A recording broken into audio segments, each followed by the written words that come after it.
Assalamualaikum warahmatullahi wabarakatuh. Perkenalkan, saya Lutfiana Nurkusuma Ningtyas. Saya adalah salah satu dosen tetap program studi gizi Fakultas Ilmu Kesehatan Universitas Muhammadiyah Profesor Dr. Hamka, UHAMKA, Jakarta.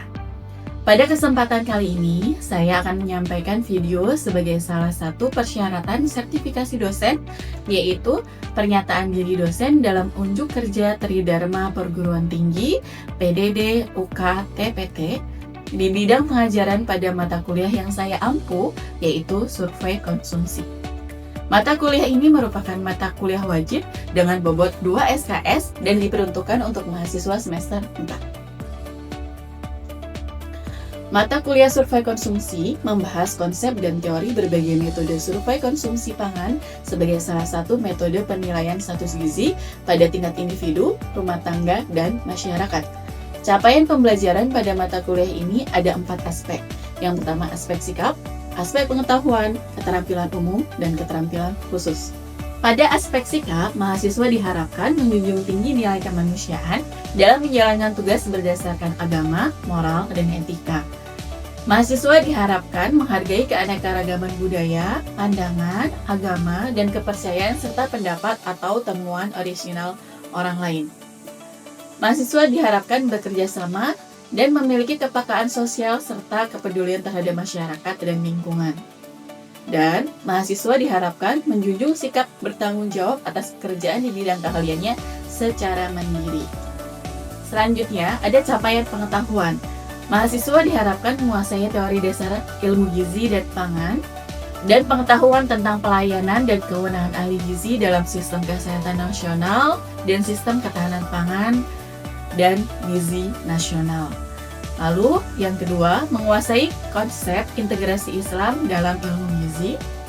Capaian pengetahuan umum, mahasiswa diharapkan mampu menerapkan pemikiran yang logis, kritis, sistematis, dan inovatif dalam konteks pengembangan atau implementasi ilmu pengetahuan dan teknologi yang memperhatikan dan menerapkan nilai humaneria yang sesuai dengan bidang gizi.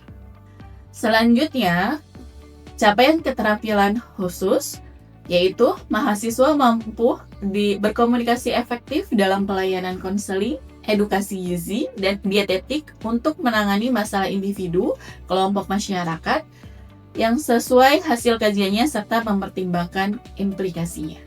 Untuk capaian pembelajaran mata kuliah survei konsumsi adalah 1. Mahasiswa mampu menjelaskan dan mengaplikasikan berbagai metode survei konsumsi pangan baik pada tingkat individu, rumah tangga, dan masyarakat. Yang kedua, capaian yang kedua adalah mahasiswa mampu menentukan metode survei konsumsi, menjelaskan kekurangan dan kelebihan serta bias metode survei konsumsi pangan.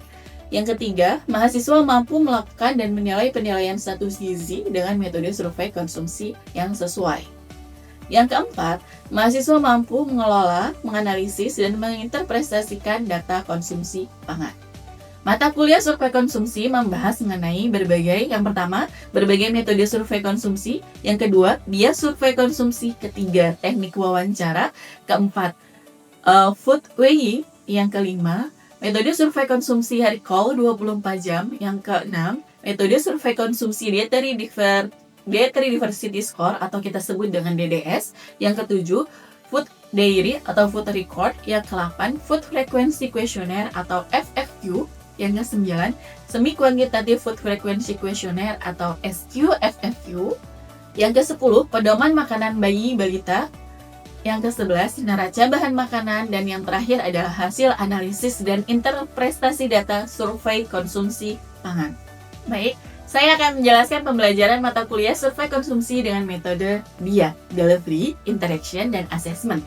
Referensi yang digunakan pada mata kuliah ini adalah buku survei konsumsi gizi dan buku-buku yang dikeluarkan oleh Kementerian Kesehatan seperti buku survei konsumsi pangan, buku konversi mentah masak, buku pedoman perkiraan garam dan serapan minyak, dan jurnal-jurnal penelitian saya dan jurnal-jurnal lain yang relevan dengan mata kuliah survei konsumsi pangan, seperti hubungan asupan zat gizi dan emotional eating dengan kejadian obesitas, nutritional status and body composition based on junk food consumption, stress and sleep quantity among university and administrative staff, status gizi, kebugaran, kebiasaan sarapan, dan prestasi hafalan Santi Rodotul Quran Depok, analisis hubungan asupan zat gizi makro, serat, dan sedentary lifestyle dan obesitas sentral pada wanita usia lebih dari 30 tahun di kota Serang, Banten.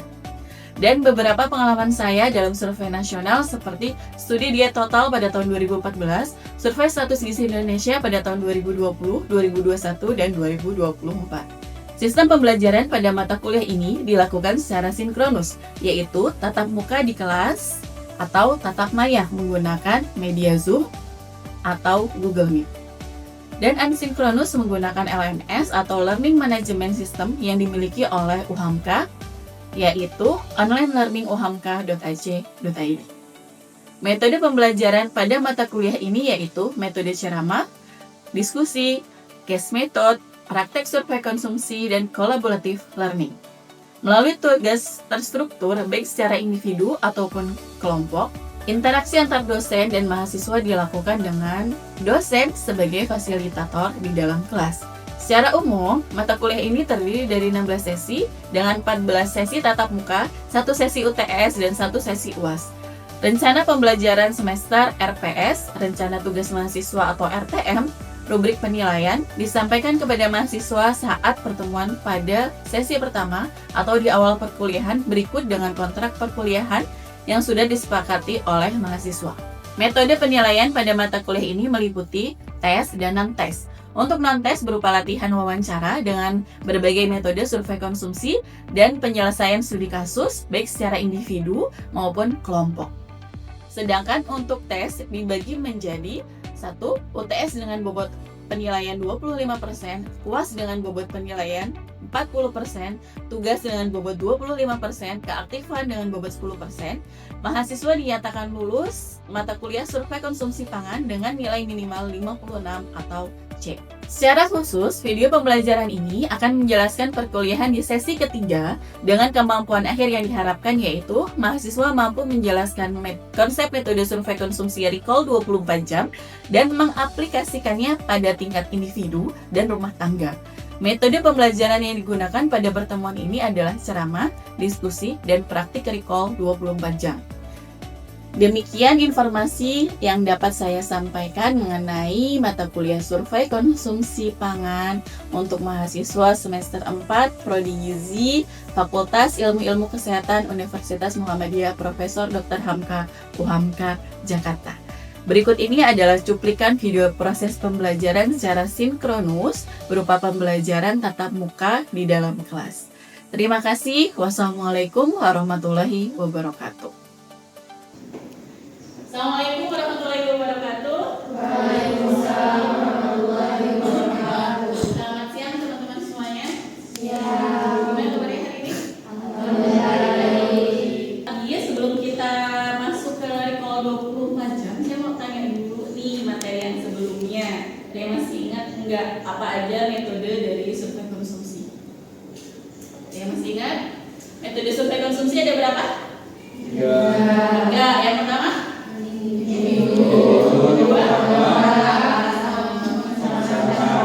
Oke, ada 3. Metode survei konsumsi untuk individu, rumah tangga, sama masyarakat.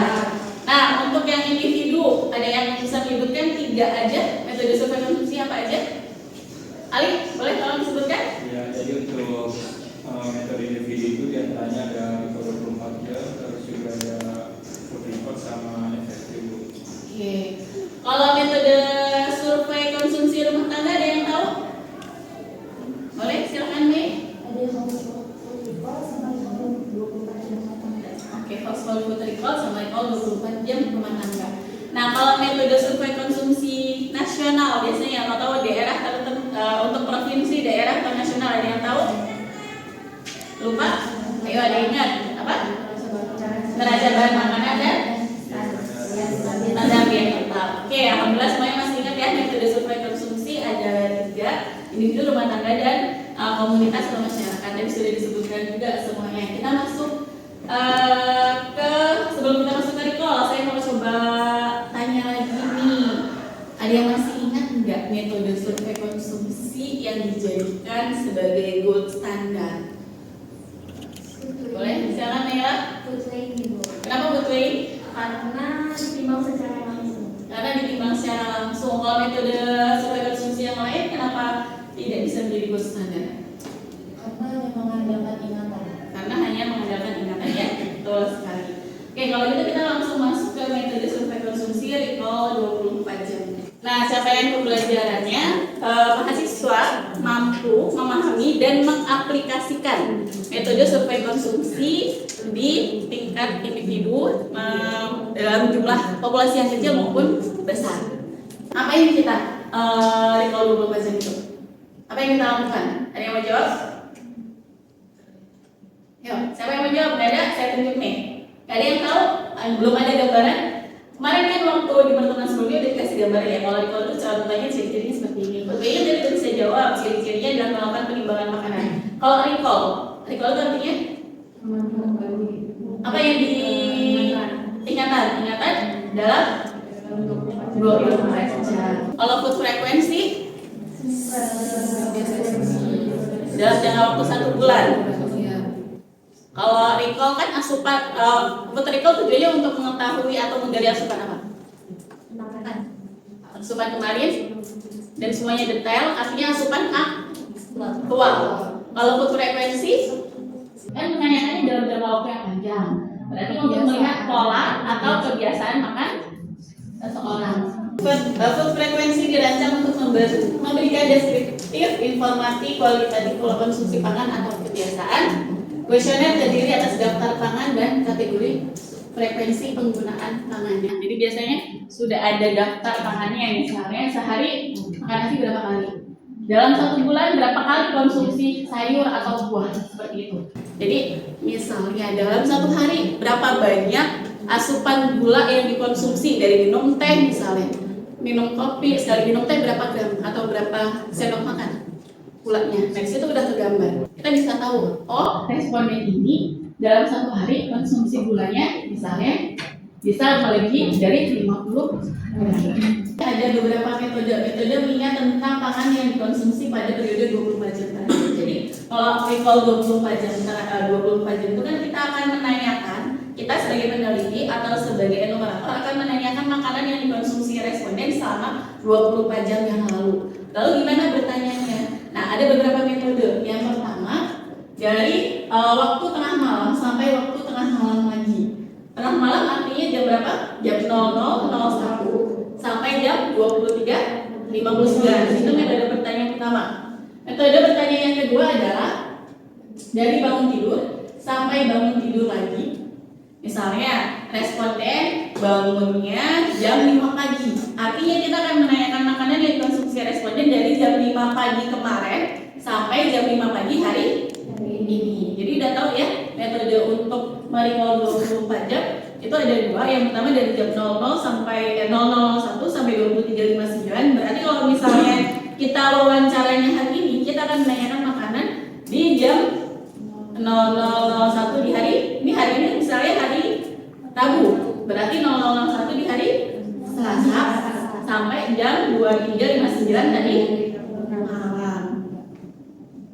Nah, kalau selanjutnya pangan yang dicatat apa aja sih di recall 24 jam itu? Ada nama masakan, ada porsi masakan dalam ukuran rumah tangga, lalu bahan makanan dalam ukuran rumah tangga, dan informasi harga per porsi.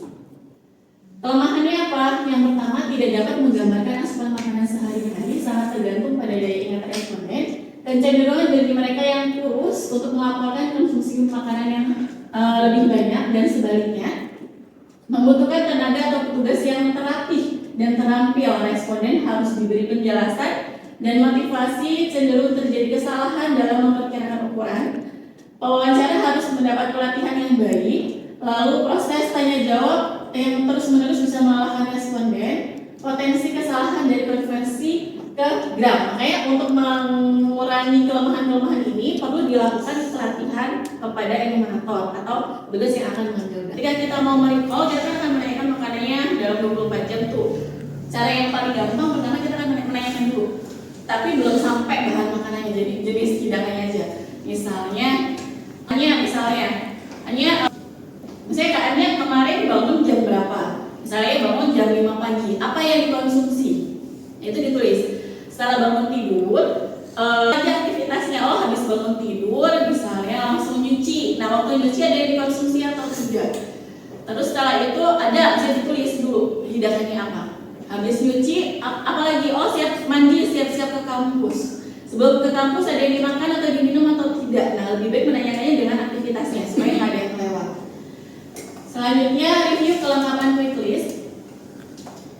Setelah kita buat quick list tadi makanan dalam satu hari dari si kakaknya bangun tidur sampai karena kita menanyakan jam 5 nya 5 kemarin kan. Seperti itu. Baru di review lagi, benar nggak kak makanan yang dimakan kakak kemarin itu ada misalnya tadi makan bangun tidur minum air putih, terus makan nasi uduk, tempe, tahu dan yang lainnya itu kita bacakan lagi untuk memastikan. Baru kita masuk ke gali konsumsi pangan atau hidangan sesuai waktu dan aktivitas. Tanyakan rincian konsumsi pangan sesuai dengan quick list. Baru kita tanya nasi uduknya beli atau buat sendiri, harganya berapa, pakai orek tempe, bihun, telur atau yang lainnya atau tidak. Sedetail itu kita harus tanyakan. Terus nomor 12, apakah makan ibu atau bapak sehari-hari dimasak khusus? Misalnya, mereka udah tahu nih saya punya DM atau saya punya hipertensi, jadi saya kalau makan cuma rebus-rebusan aja. Kalau misalnya memang pernyataannya seperti itu, ya langsung iya atau tidak, tergantung jawaban dari responden. Udah lanjut. Lalu perkenalan diri, tujuan kita sebagai siapa misalnya, assalamualaikum, perkenalkan kakak, ibu, bapak, saya Lutfiana. Di sini mahasiswa gizi semester 8 yang sedang melakukan penelitian skripsi tentang asupan makanan bapak ini dalam 24 jam. Kalau misalnya bapak berkenan, saya ingin bertanya makanan yang konsumsi bapak dalam 24 jam terakhir. Terdiri dari nama, surat tugas, dan daftar subjek. Jadi ketika mau ke lapangan atau ketemu responden, udah tahu nih respondennya siapa, kalian udah pakai identitas diri supaya nggak langsung dikenali oleh responden dan bisa diterima. Terus siapkan kuesionernya, jangan sampai kan depan respondennya masih kelabatan mana yang kuesionernya, itu harus lengkap semuanya. Terus siapkan alat bantu, jangan lupa kalau misalnya menggunakan timbangan, kalibrasi dulu timbangannya supaya hasilnya lebih akurat dan tidak. Nggak perlu dijelasin lagi ya, udah tahu isinya. Kita sama-sama mengisi kuesionernya, lalu nanti teman-teman praktek pengukuran. Jadi nanti praktek atau habis itu teman-teman praktek ukur, langsung wawancara dulu, baru langsung ukur. Jadi status gizinya dapat, pola makannya dapat, penyakit tertentu karena dengan kita tahu pola konsumsinya, kita akan tahu kemungkinan orang ini kedepannya akan menderita penyakit apa, gitu ya. Kan tadi ibu kan recall itu 2 kali 24 jam, gambaran weekday sama weekend. Tapi kalau misalkan ternyata pada hari weekend yang kita ambil gambaran tapi tidak menggambarkan kondisi dari responden itu, kita boleh nggak recall tiap hari buat lihat gambarannya? Recall 24 jam boleh nggak dilakukan tiap hari? Jadi udah 2 kali 24 jam. Tiap harinya itu tujuan dari penelitiannya apa dulu? Tujuan dari penelitiannya itu pengen lihat pola konsumsi dari responden.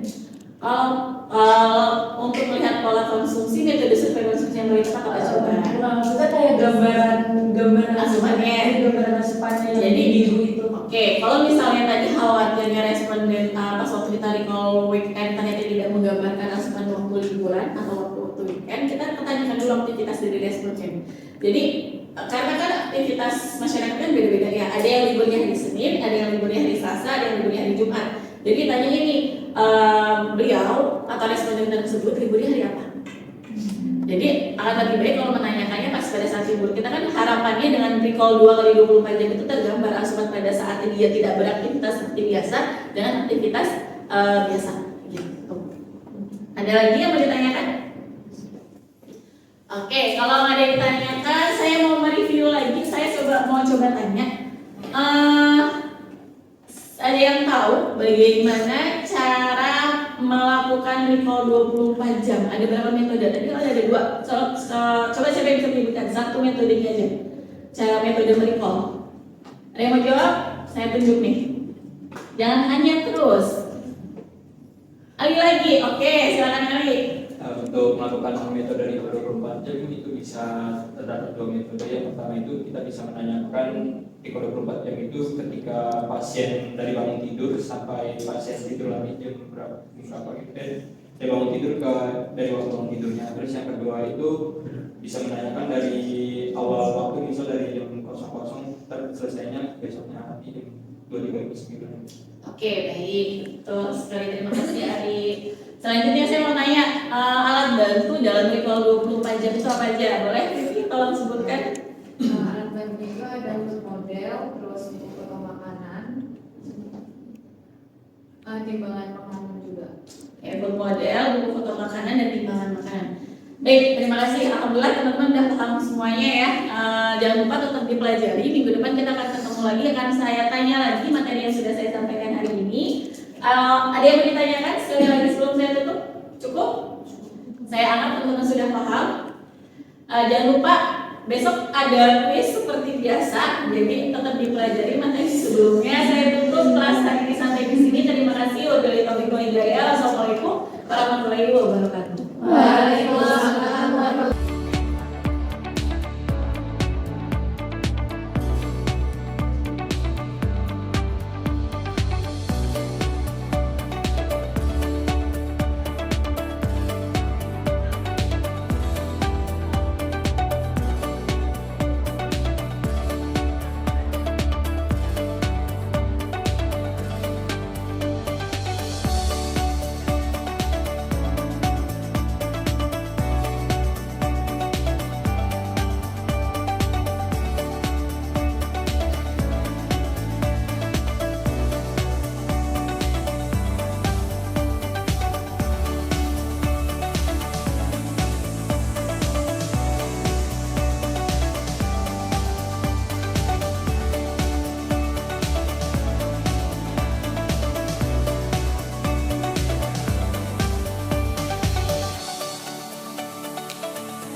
Tadi saya menilai wawancara sebaiknya itu wawancara pada saat wawancara lupa menanyakan kabar.